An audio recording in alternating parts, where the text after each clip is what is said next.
أعوذ بالله من الشيطان الرجيم. بسم الله الرحمن الرحيم. الحمد لله الذي قص لنا من آياته عجبا وأفادنا بتوفيقه إرشادا وأدبا وجعل القرآن دافعا عنا مقتا وغضبا، وأشهد أن لا إله إلا الله وحده لا شريك له قيوم السماوات والأراضين، بعث نبيه محمد صلى الله عليه وآله وسلم رحمة للعالمين، وأشهد أن محمدا صلى الله عليه وآله وسلم عبد الله ورسوله، أما بعد. Brothers and sisters in Islam, we thank the Almighty Allah for an opportunity to be here. We thank Him for His mercies that He's bestowed upon us. We bear witness that there is no deity worthy of worship except the Almighty Allah alone. And we bear witness that the Prophet Muhammad sallallahu alayhi wa sallam is His servant and His messenger. Whosoever the Almighty Allah guides is really guided.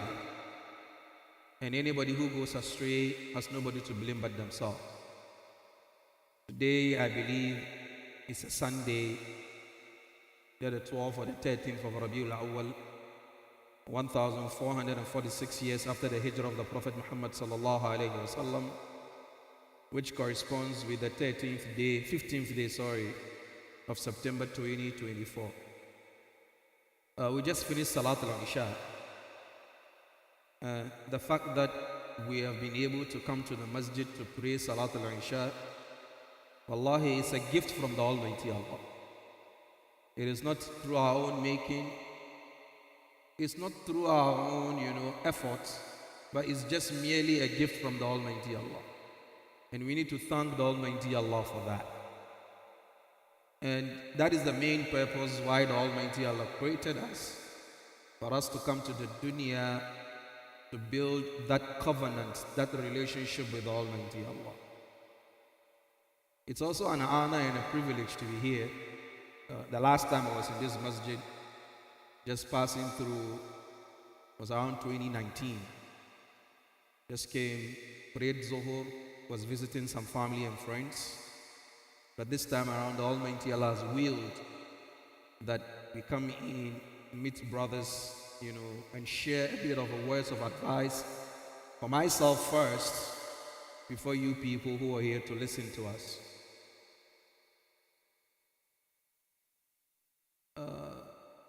Amir al-Mu'mineen Ali bin Abi Talib, it is reported that one day a man came to him and he said, Ya Amir al-Mu'mineen, laqad ishtaraytu baytan. Now I've bought a new home and I want you to write the act, the title, I want you to write it for me. And Sayyidina Ali looked at the face of the man and then he realized that Dunya has eaten him up. And it is in relation to the times that we find ourselves in that the Dunya is eating us up. And a lot of us are not aware of that. Especially those of you in the West Coast here, and even in America generally. If you meet somebody and then you ask him, where are you from? He said, I'm from the job. You meet someone, you ask him, where are you going to? He said, I'm going to the job. Our life is just like that. From the job to the job. From the job to the job. It is something we need to sit down and relax and do a deep briefing and ask ourselves, what's going on? Because by the time we realize, we're getting closer to our graves. Because every morning when the sun rises, it is a sign that we're getting closer to our graves. When you are 60 years today, it doesn't mean that it's an increment, it's rather a decrease in your life. If you're supposed to live for 90 years and you are 60 today, you have how many more left? You have 30. If you're 61, you have how many more left? 29. So in actual sense, every day is a step closer to the grave. But then we don't think it from that perspective. So Imam Ali looks at this man and then he realizes that the dunya has overshadowed him. And then he writes for him on a paper, لقد اشترى ميت من الميتين دار في بلد المذنبين وسقة الغافلين له 4 حدود. الحد الأول ينتهي إلى القبر، الحد الأول ينتهي إلى الموت، والحد الثاني ينتهي إلى القبر، والحد الثالث ينتهي إلى الآخرة، والحد الرابع ينتهي إما إلى الجنة أو إما إلى النار. Imam Ali tells him that a man, a dead person amongst the dead people, has bought a house in a city of sinners in the neighborhood of negligent people. And this has 4 different levels. The first level is death. The second level is the qabr. The third level is the day of Qiyamah, where we will all be held accountable for our deeds. And the 4th level is imma we are going to Jannah or we are going to Jahannam. This is the reality of the dunya. And the man said, Ya Amir al-Mu'mineen, طلبت منك أن تكتب لي عقد شراء البيت وكتبت لي عقد شراء المقبرة. He said, Amir al-Mu'mineen, I thought you were writing something for me about me buying a new home. But then what you've written is about qabr. And then Imam Ali looked at him and then he said, النفس تبكي على الدنيا وقد علمت أن السعادة فيها ترك ما فيها لا دار للمرء بعد الموت يسكنها إلا التي كان قبل الموت يبنيها فإن بناها بخير طاب مسكنها وإن بناها بشر خاب بانيها أين الملوك التي كانت مسلطنة حتى سقاها بكأس الموت ساقيها أموالنا لذوي الميراث نجمعها ودورنا لخراب الدهر نبنيها لا تركنن إلى الدنيا وما فيها فالموت لا شك يفنينا ويفنيها فاعمل لدار غد رضوان خازنها والجار أحمد والرحمن ناشيها قصورها ذهب والمسك طينتها والزعفران حشيش نابت فيها. النفس تبكي على الدنيا. Every one of us here is crying over the dunya. If you see someone weeping and crying, it is not because he has lost Salat al-Isha with Jama'ah. It's because he has lost $1 million. All of us, we are running after the dunya. The imams are in it. The shuyukh are in it. All of us. If you split my head open right now, and then you want to see what is in there concerning the dunya, you'll be surprised. I want to have my own private jet. I want to build my own home. I want to have millions of dollars in my account. Yes. And we are all running after the dunya. We want it. Some of us are making enough money, but then we are not satisfied. Some of us sit and then we are planning how many investments we want to make, where we want to invest, the stocks we want to buy, the shares we want to buy. Every day, that is our thought. Some of us are in the East Coast. We are thinking of moving to the West Coast because we want to live in LA. Some of us want to live in Malibu. Some of us want to live in Beverly Hills. Some of us want to live in Hollywood. And some of us are in Africa or in third world countries. We're dreaming of America, the land of opportunity. I must get here. By hook or crook, I must be here. All of us, we are running after the dunya. And Almighty Allah describes the dunya for us in Surah Al-Hadid, where He said, "I'lamu annama al-hayatu ad-dunya la'ibun wa lahu." Understand, the reality of this dunya is just amusement. You see these 2 kids in front of us? We're having a lecture, but they are playing. You can't blame them. That is their nature. And that's the reality of the dunya. They are enjoying it. They are happy. Not because they are listening and then benefiting or learning, but then they like the environment. They like the ambience. That is how the dunya starts. La'ib, play. And it is so painful that today you have adults who are engaged in play. In my phone I have games that I play. All of us do. Candy Crush, home escapes, farm escapes, games. And we've become so sophisticated that we have PS5s now, where you meet 25-year-old men, 40-year-old men, they're playing FIFA 25. They're playing Grand Theft Auto. And then if they miss a game, they bang the table. La'ib. Play. Walah. Diversion. And shaitan is so smart that we sit down, we engage in non-productive talk and non-productive activity for hours. We sit behind the television, flipping the channels, and these guys are so smart that on your cable, you have more than 2,000 channels. You flip from food, you flip to movies, you flip to crime, you flip to sports, you flip to entertainment. By the time you realize you've spent 3 hours in front of the television, you didn't watch anything. Diversion, la'ibun wa lahu. And the next one is zina, adornment. And the Mufassirin say this is for the sisters. Some of us, if you go to the washroom just to bathe ourselves, we spend hours on ending. There's a special shampoo for the hair, there's a special shampoo for the hand, there's a special shampoo for the back, there's a special shampoo for the legs, there's a different type of water. They tell you check the temperature, otherwise you get your skin tanned, and the special shampoo. And then there's a different comb for the hair, there's a different comb for the beard. And then we come out, some of the sisters, if they sit in front of the dressing mirror, and the way they paint their face, red, blue, indigo, violet, if you see their face, you think it's the American flag. Zina, adornment. And even some of us brothers haven't entered into it.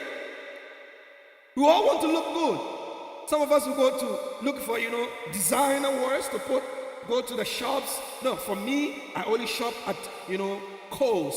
For me, I only shop at, Ross. For me, I only shop Zina. The next one is وَتَفَاخُرٌ بَيْنَكُمْ وَتَكَاثُرٌ فِي الْأَمْوَالِ. Then comes the boast. Do you know me? Do you know where I'm from? Do you know how much money I earn? Do you know my bills? Listen, my dog food is even more expensive than your rent. Do you know who I am? Do you know where I work in LA? Listen, if I'm going to work, because of traffic, LA traffic, the helicopters come and pick me from my home. That's it. That's the boast. I'm using the latest iPhone. I'm using the latest gadget. I'm using the latest this. I'm wearing the latest that. Do you know how much money I make? Do you know what I'm doing? Do you know where I'm from? Do you know what I live? Do you know how I eat? Do you know what I eat? Do you know the restaurants that I eat in? This is boasting, and this is the dunya. And then the Almighty Allah goes for it. And then he said, كَمَثَلِ غَيْثٍ. The reality of the dunya is like rain. أَعْجَبَ الْكُفَّارَ نَبَاتُ. Rain falls, the seeds germinate, they blossom into trees and then fruits. أَعْجَبَ الْكُفَّارُ نَبَاتُ ثُمَّ يَهِيجُ فَتَرَاهُ مُصْفَرًّا. Look at the trees.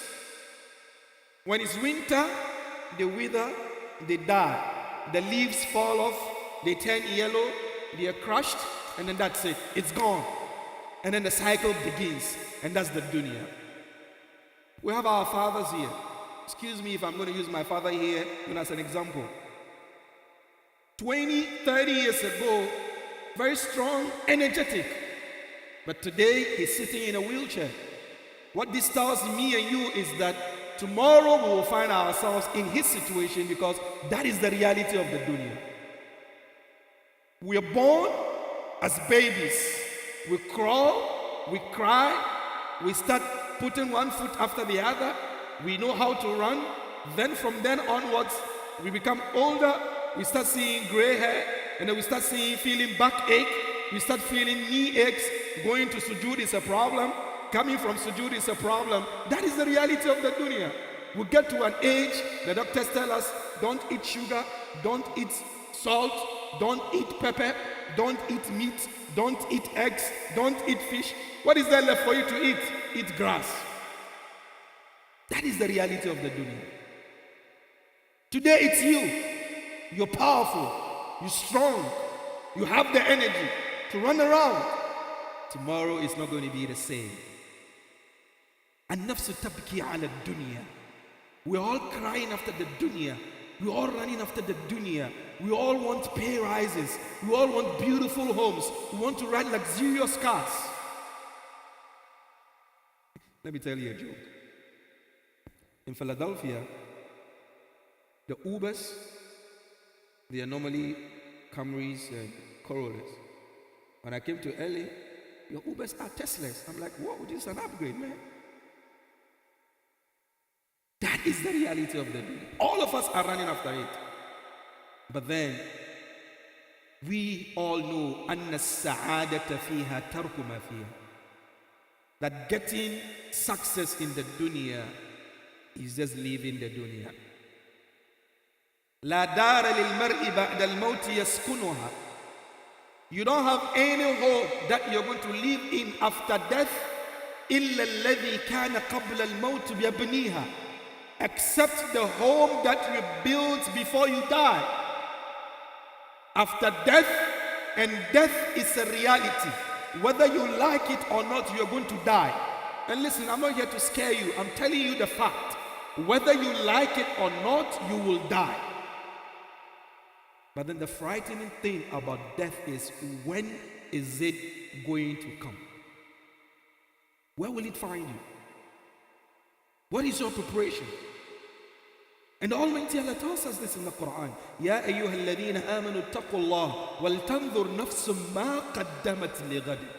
O you who believe, be mindful of the Almighty Allah, and then look at, be observant about what you've invested towards tomorrow. Tomorrow in this verse is not speaking about Monday, it's speaking about Yawm al-Qiyamah. What investment have we made? You have no home except the one that you built in the dunya. فَإِن بَنَاهَا بِخَيْرٍ طَابَ مَسْكَنُهَا.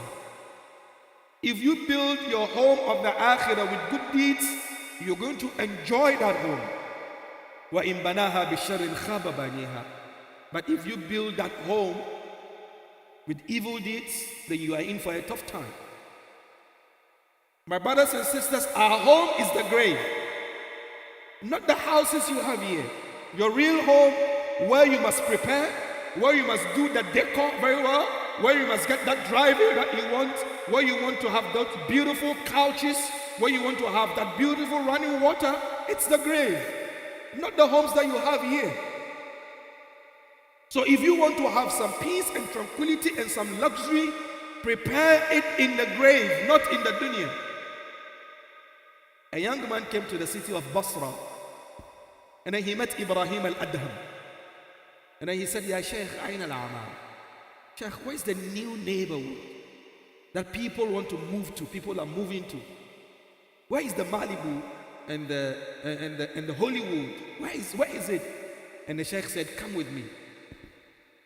They were walking through the city, and the young man realized that they were moving far away. And then he said, Shaykh, I just said I wanted, the new neighborhood. He said, oh, the new neighborhood is ahead. Let's go.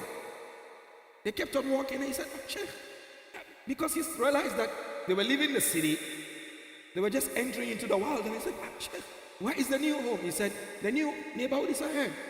All of a sudden, he found himself in the graveyard. He said, Sheikh, I said I wanted the new neighborhood, and you brought me to the graveyard. And then he told him, Huna al-A'mar. This is the neighborhood that everybody is going to come to. كل الذين هنا لا يرجعون إلى هناك. وَلَكِنَّ الَّذِينَ هُنَاكَ سَيَأْتُونَ هُنَا.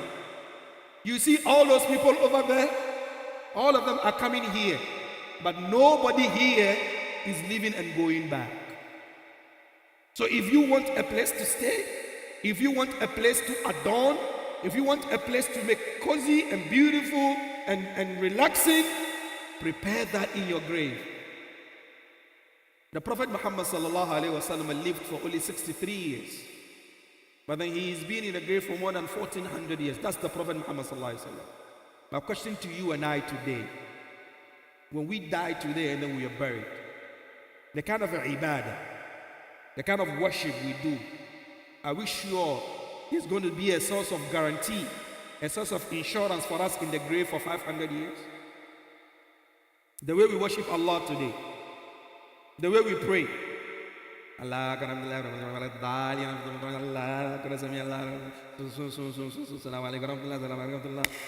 you're gone.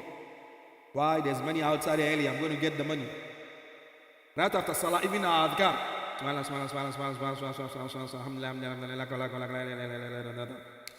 It's gone.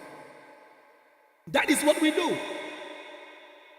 We come to the masjid, there's no tranquility, there's no relaxation, we don't take our time. We are in a hurry because the masjid is a waste of time. We need to go out there on the city of LA to make the money because that's why we're here.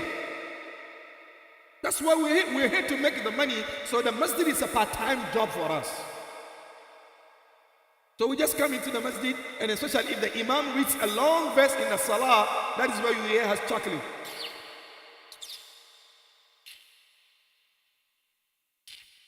And some of us will have problems with the imam. Imam, time is money. Even the Prophet Muhammad sallallahu alaihi wasallam told Mu'adh that when he's leading the people in salah, he should consider that people have people have things to go do. So he should be very, very And if you observe, from the iqamah to the taslim, it's about 15 minutes, but someone is bored. And we want to enter the same Jannah that Abu Bakr Siddiq is going to enter.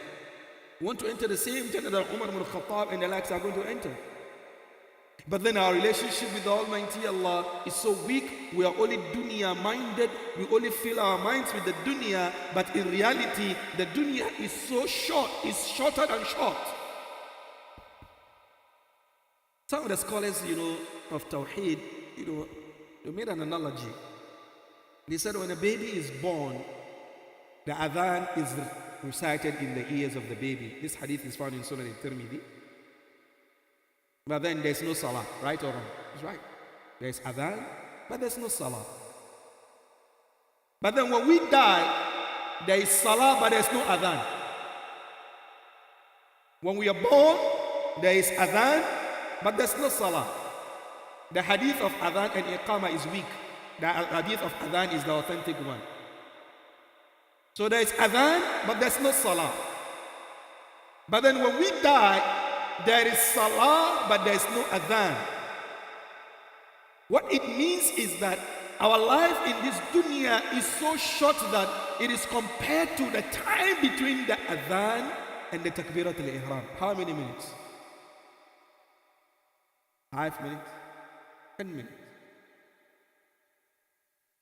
Some of us here, if you ask him about what happened 20 years ago, he closes his eyes and he's like, oh, it just sounds like yesterday.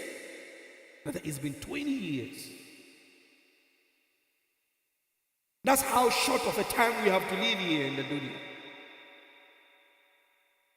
When we are born, and look at how we were born actually. In the womb of our mothers. From one stage to the other stage, from one stage to the other stage, from one stage to the other stage, until full-time pregnancy, our mothers give birth to us. When we were born, everybody around us was laughing and we were crying. True or false? True. Sometimes if a baby is born and is not crying, some of the nurses will have to shake the baby. Baby hit his behind a bit, and it cries. Yeah, no, mashallah.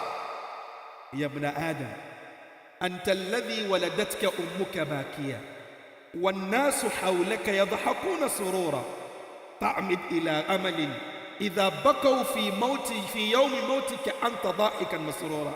Oh, you the son of Adam, you were the one that the day that you were born, people were happy and you were crying.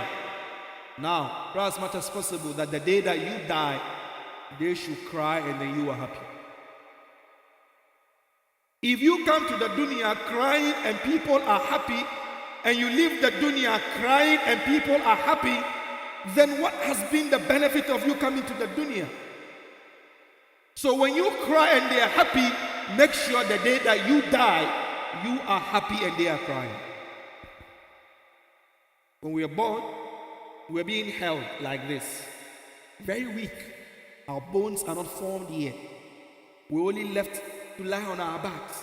Even how to pick us needs some skills. You know the women, they're very, very adept at that. No, don't hold that. Hold this part of it. Otherwise, you the men, you will break the bones of the babies. We are held like that. The only food that can go in is what? Is just breast milk, and that's it. If we are feeling hot, we cry, nye. If it is too cold, we cry, nye. If we've wet ourselves, we cry, nye. If we want to sleep, we cry, nye. When we wake up, we cry, nye. That is the only language that you know, nye. But today, you are old, you are big enough, and your mouth is the thing that you use on that woman who took care of you, who carried you in her womb for 9 months, who taught you how to put on your shoes, who taught you how to put on your own underwears. Today you are old enough, when she talks, you chuckle. I see a lot of young people here in the masjid. Wallahi, if your parents are still alive, wallahi, you are very lucky.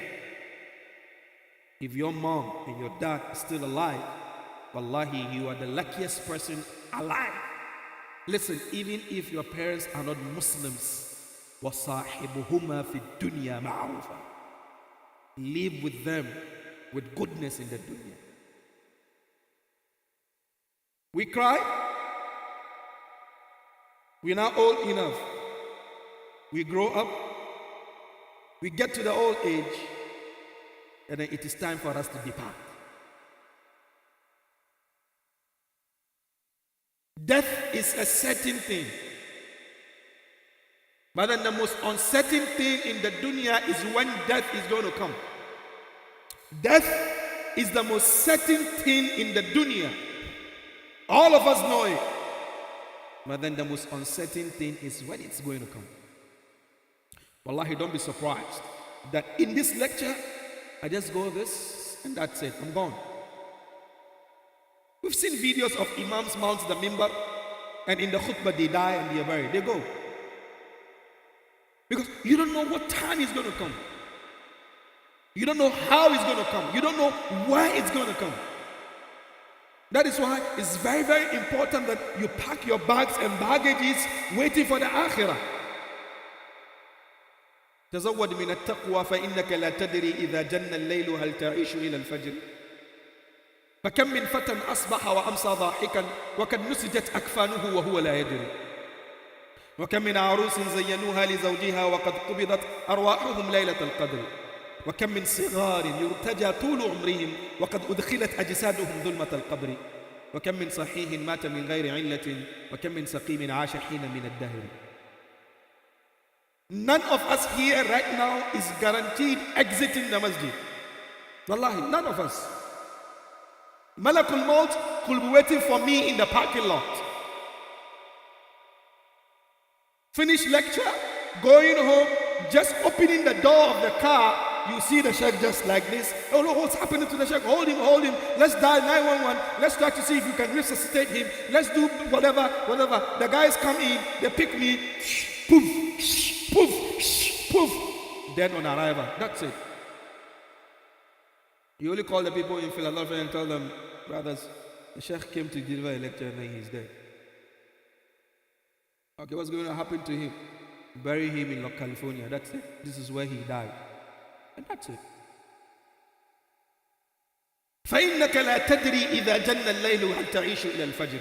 None of us knows that when the sun sets today, will we see Fajr?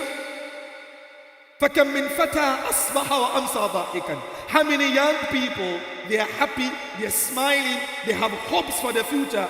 وَقَدْ نُسِجَتْ أَكْفَانُهُ وَهُوَ لَا يَدْرِي. Not knowing his shroud has been prepared, whether he doesn't know. Death doesn't know you of an old man or a young man. When it is time, you are leaving. No, if the angel of death comes, tell him you won't go. Tell him. If the angel of death comes into your room to take you away, tell him, you know what, I'm not going. And let's see what's going to happen.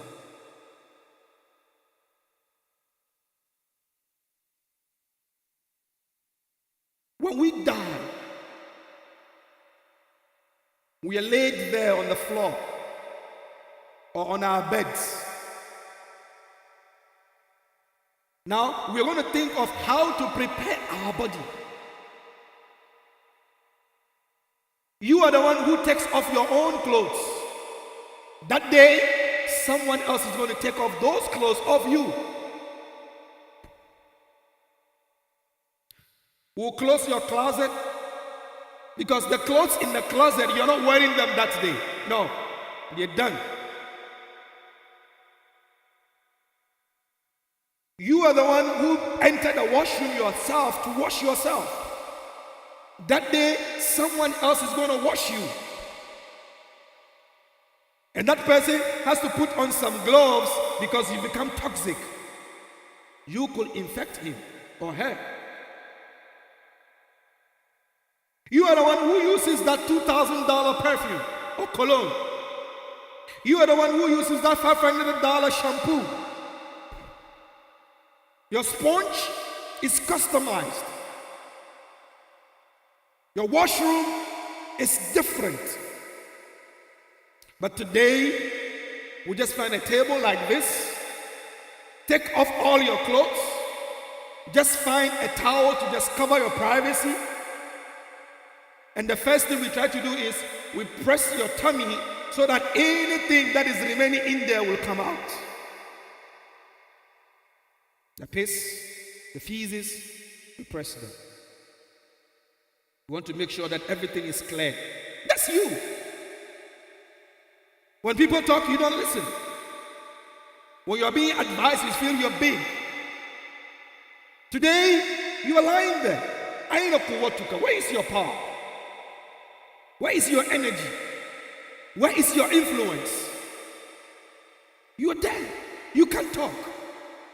The person washing you can either slap you or kick you and you can't do anything. When you're bathing yourself, you check the temperature of the water to see, okay, let me mix water, hot and cold. And the person bathing you can choose to use hot water or cold water, and then the person doesn't care.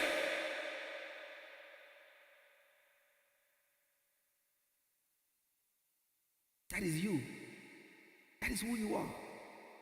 That is the reality of all this running around and rushing around and all this feeling big with all this pomposity and pageantry and stubbornness, and that is me, this is who I am, do you know how much money I make, do you know where I'm from, do you know my career, do you know who I am? That is your end, that is who you are.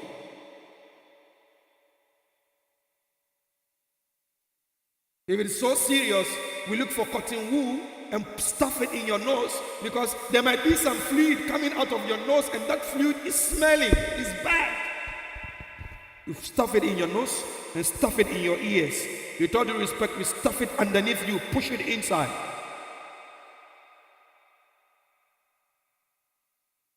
And then now we come to wash you. You who spends hours on ending washing yourself. My sister, you spend hours on ending in front of the dressing mirror. Your closet, you have different closet for clothes, different closet for handbags, different closet for shoes, different closet for underwears, different closet for colognes and perfumes, different closet for towels. Some of us, our closets are so huge that we don't even repeat clothes. If I wear this clothes, I'm not going to wear it again until 6 months time because I have different clothes that I can wear for every other day until that 6 months. But today, no. We'll pack all of that aside. We'll look for just a piece of white clothing. White.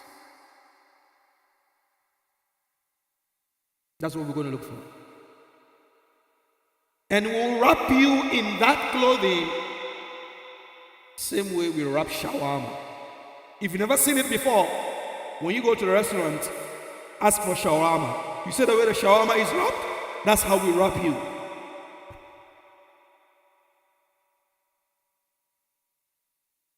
Some of us will cry sincere tears. Oh, Brother Muhammad is God. Inna lillahi wa inna ilayhi raji'un. Some of us are happy in what that you are dead because I'm spying your wife. If you die, I want to marry her. So now that you are dead, that's it.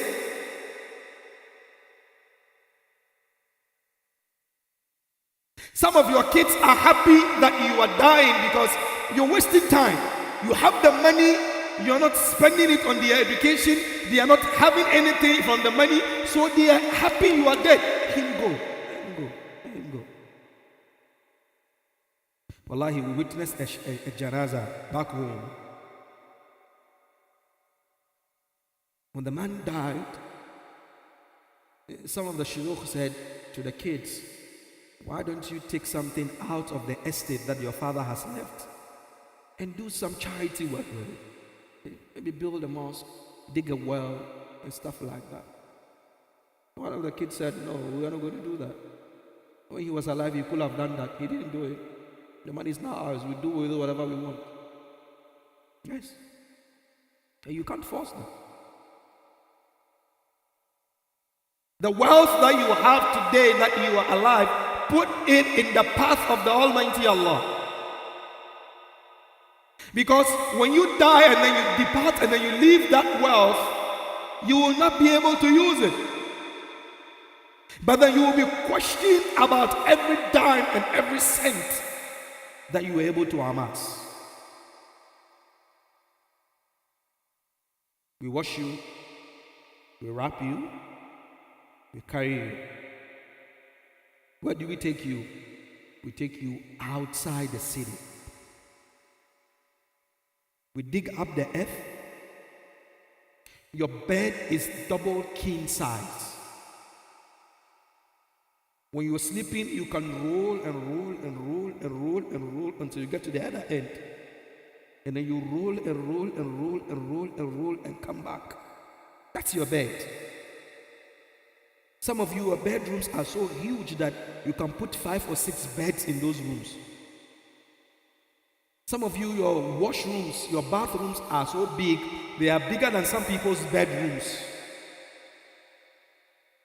But today when we go to the graveyard, we cut open the earth and we put you on your right side.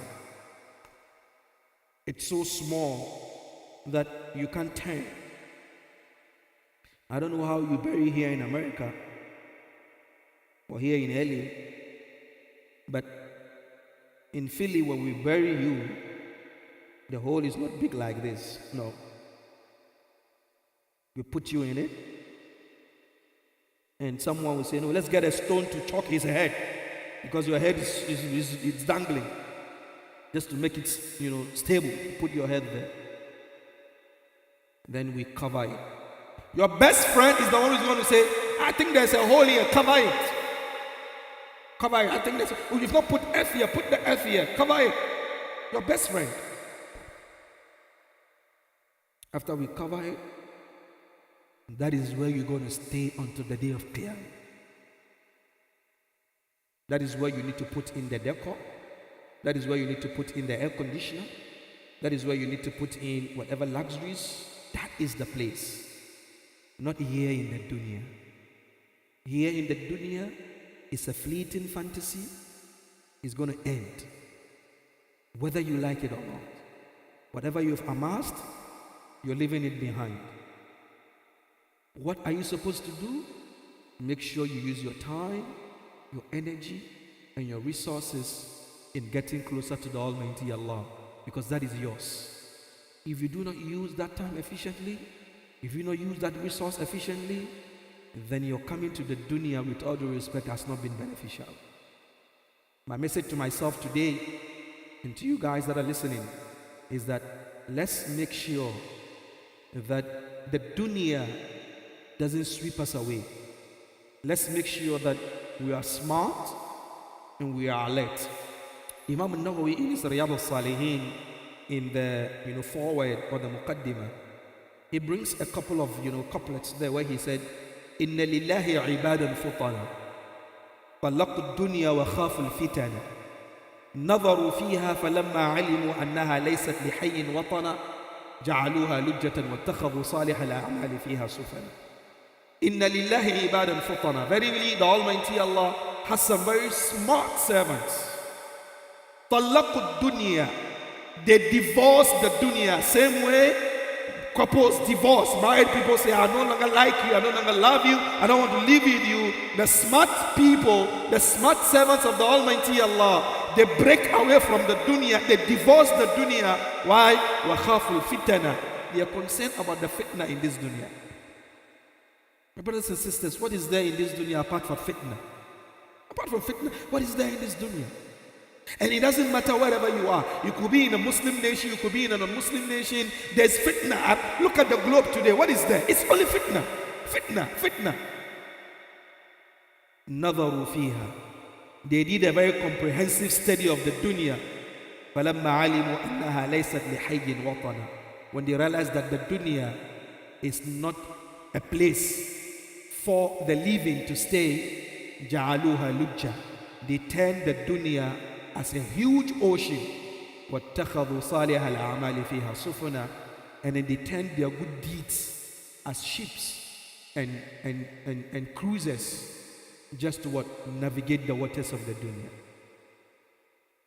My brothers and sisters, we still have time. So long as we are alive, there's still the opportunity to get closer to the Almighty Allah. Don't lose hope of getting the mercy of the Almighty Allah. No matter how sinful you had been, wallahi, don't lose hope of getting the mercy of the Almighty Allah. قل يا عبادي الذين أسرفوا على أنفسهم لا تقنطوا من رحمة الله إن الله يغفر الذنوب جميعا إنه هو الغفور الرحيم. No matter how bad you are, no matter how evil you have been, لا تقنطوا من رحمة الله. Don't lose hope of getting the mercy of the Almighty Allah. إن الله يغفر الذنوب جميعا. The Almighty Allah forgives every sin. إنه هو الغفور الرحيم. He is the most oft forgiving, the most merciful. Just get closer to the Almighty Allah. Take those baby steps. It's not about doing 1,000 rakats one time and then leaving it. It's about doing 2 rakats at night every day consistently for the rest of your life. Baby steps.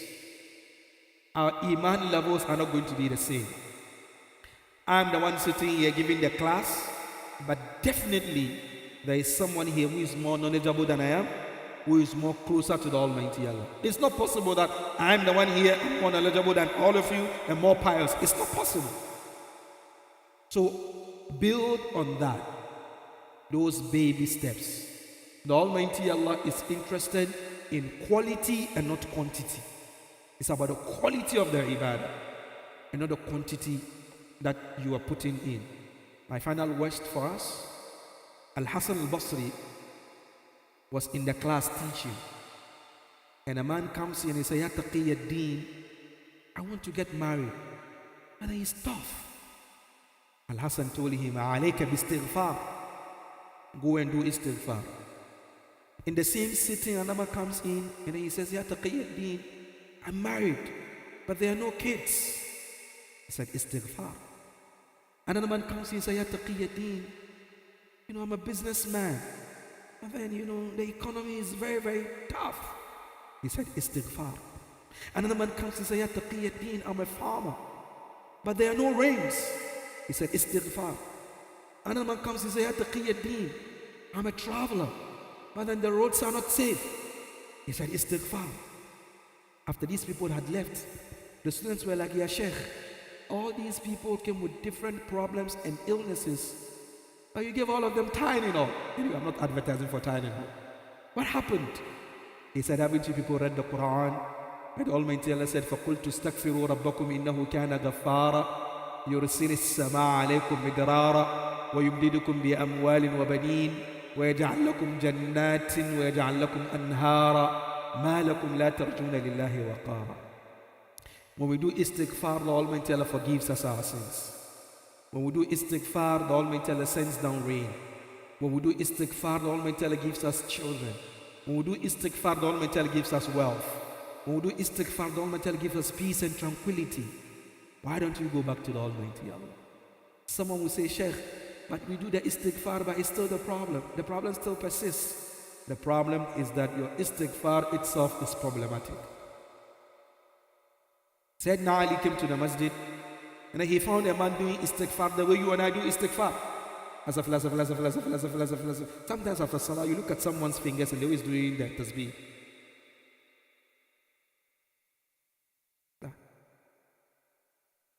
And Sayyidina Ali told him, Istighfaruka hadha yahtaju ila al-istighfar.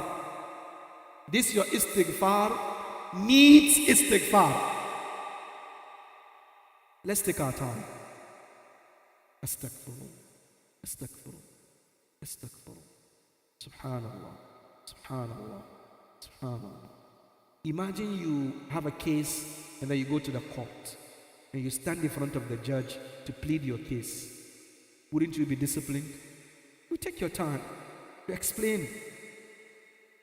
But then you come to the masjid, the house of Allah. You're not disciplined with Almighty Allah. The time we spend in the masajid, in the classes, is our time. That is what we're going to be credited for on the day of Qiyamah. So let's make it a while when we come in. And when we say let's make it a while, it means let's have that covenant and that strength with Almighty Allah. Let's make use of the time that we are here. Because when we go out there, it's a whole different thing that happens. The dunya is temporary. We all leave whether we like it or not. But then the most important thing is, so long as we are still alive, it means that we still have some time for us to get closer to the Almighty Allah. ربنا آتنا في الدنيا حسنة وفي الآخرة حسنة وقنا عذاب النار ربنا لا تزغ قلوبنا بعد إذ هديتنا وهب لنا من لدنك رحمة إنك أنت الوهاب. We want to use this opportunity to make a dua for our brothers in different parts of the world that are under oppression and challenge. In Palestine, in Syria, in Iraq, in Yemen, in Afghanistan, in Libya, in Sudan, in Guinea, in Mali, in Niger, in Burkina Faso, every other place in the world where our brothers cannot convene like this because of political instability, because of chaos, because of violence. We ask the Almighty Allah to give them safety and security. I saw a post on Facebook a couple of days ago where a brother posted that in Palestine, in Gaza, they pray 5 times a day.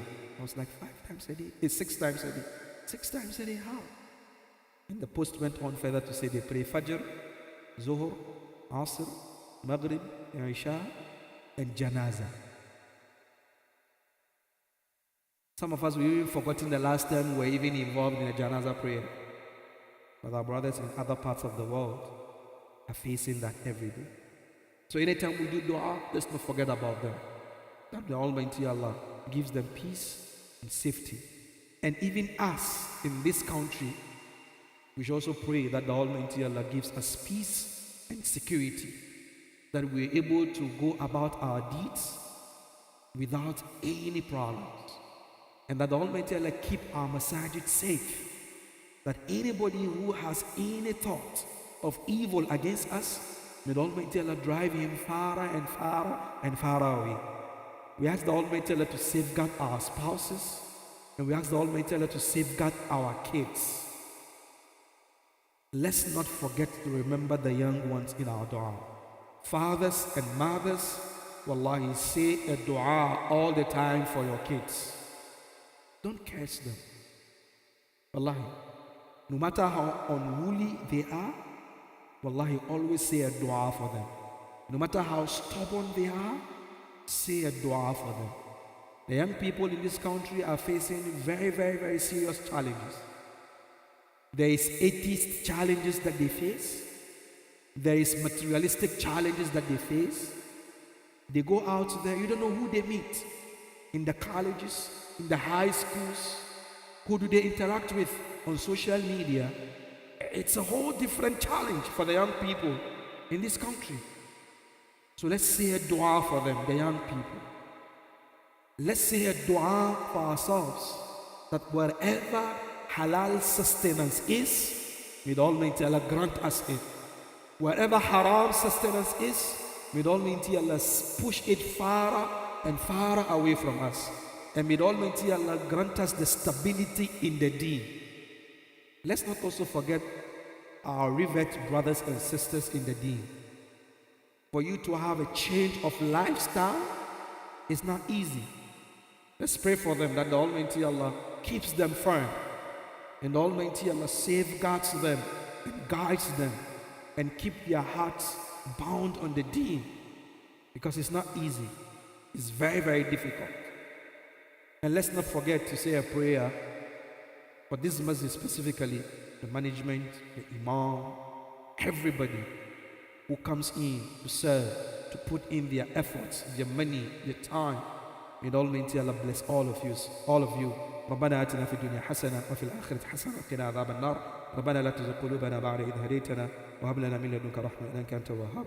سبحانك اللهم وبحمدك نشهد أن لا إله إلا أنت نستغفرك ونتوب إليك. سبحان ربك رب العزة عما يصفون والسلام على المرسلين والحمد لله رب العالمين. والسلام عليكم.